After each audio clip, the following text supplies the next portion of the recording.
I'm Richard Donley. I originally came from Massachusetts. I was born in Boston, but was brought up in Worcester. At the age of 16, I legally ran away from home and joined the Merchant Marine.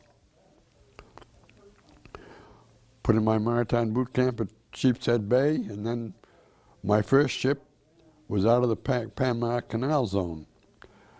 I went from New York to Miami in a sleeping car. Unheard of at 16 years old, have your own sleeping compartment.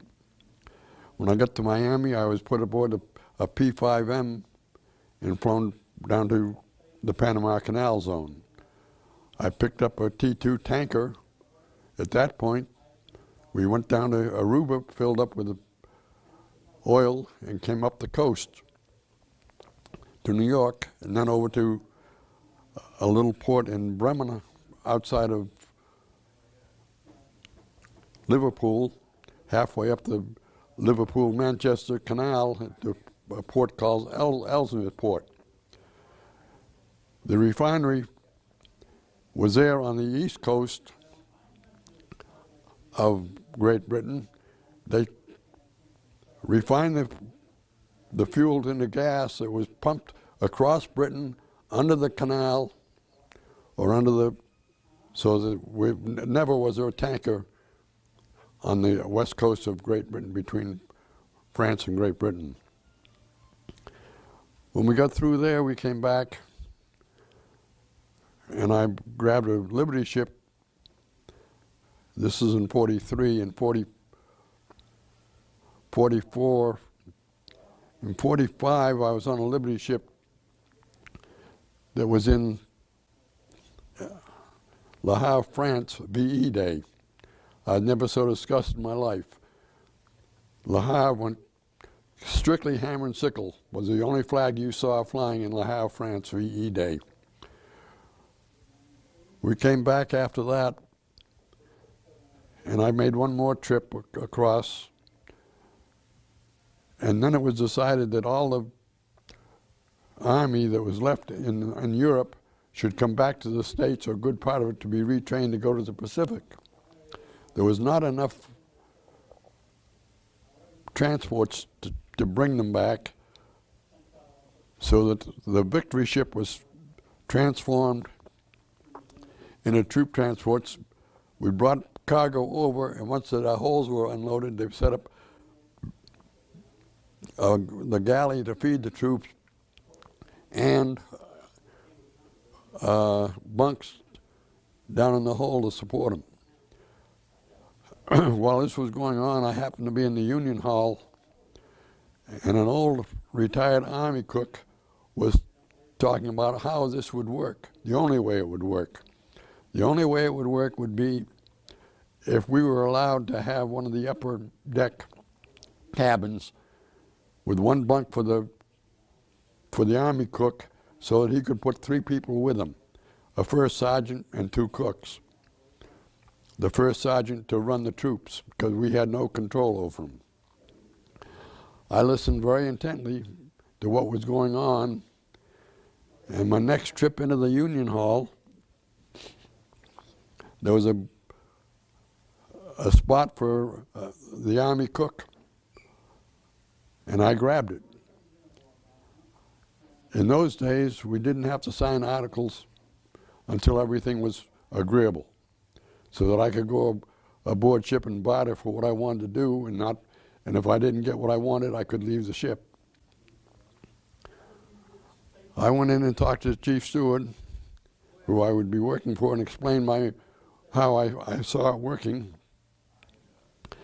And he thought it was a pretty good idea and was willing to back me on it, so I signed on. We went to Genoa, Italy. We were the first American ship into Genoa. There was a staging area for the troops right outside of Genoa. The minute we got the gangplank over, I went up to the staging area to look for my first sergeant and a couple cooks. I had made up my mind that I would use traveling men only for my first sergeants. I found what I was looking for and proposed what was going on to him, and he bought it. And he got the job as the first sergeant for the ship, and he brought 2 cooks aboard. About 3 days before we left, they came aboard and got established so that he had a mustering list of all the troops that we were carrying and took care of where they would berth and the rest of it. He was also responsible for the cleanliness of the ship, giving me the people I needed to run the mess decks and people we needed to clean up the holds. It worked out real well. My job was to prepare the menu and to make sure that I had enough food broken out so that we didn't run out of anything during feeding them. I spent 3 trips like that. My last trip back, VJ Day was declared, and we were halfway across the ocean. There's nothing prettier than a lit convoy. I got out of the Merchant Marine in '46 because of Union busting, and the ships were going back to rust spots. Joined the Navy in '46, went to Bainbridge, Maryland for boot camp. Because of my past experience in the maritime service, I only had a month of boots. In May, they put us on a train going from Bainbridge down to Florida. I was headed for Jacksonville. That was May of '46. The great train strike of '46 took place when we got to Florence, South Carolina. Out of nowhere, the train was shut down.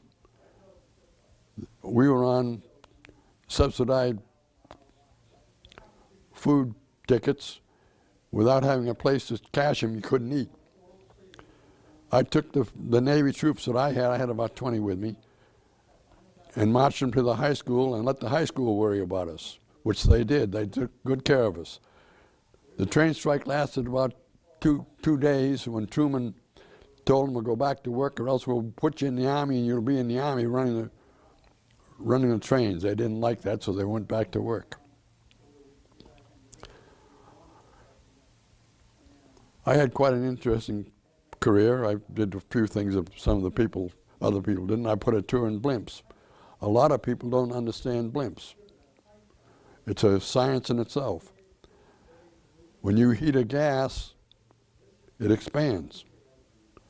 And it also gives you more lift because of what they call superheat.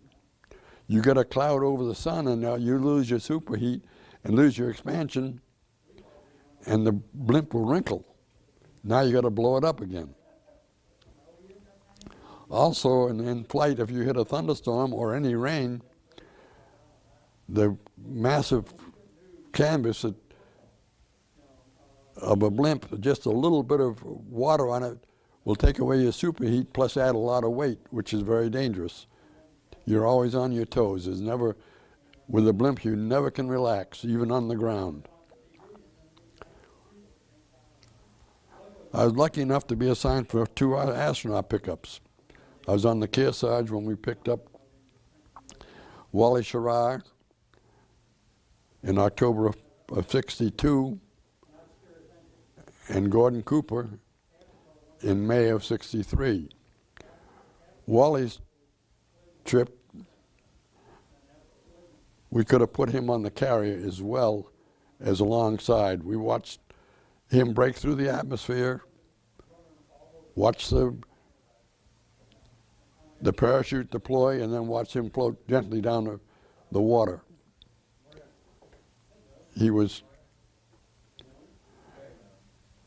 They pulled him out of the capsule while he was in the water after the Navy put the Navy SEALs put the flotation gear on his capsule. Gordy Cooper, they pulled up on the carrier before he got out. It was quite interesting to figure out. Gordy was in the air about 26 hours, which was a long time. He made 16, 17 orbits. I ended up in Jacksonville, Florida, retiring in 1970. Okay.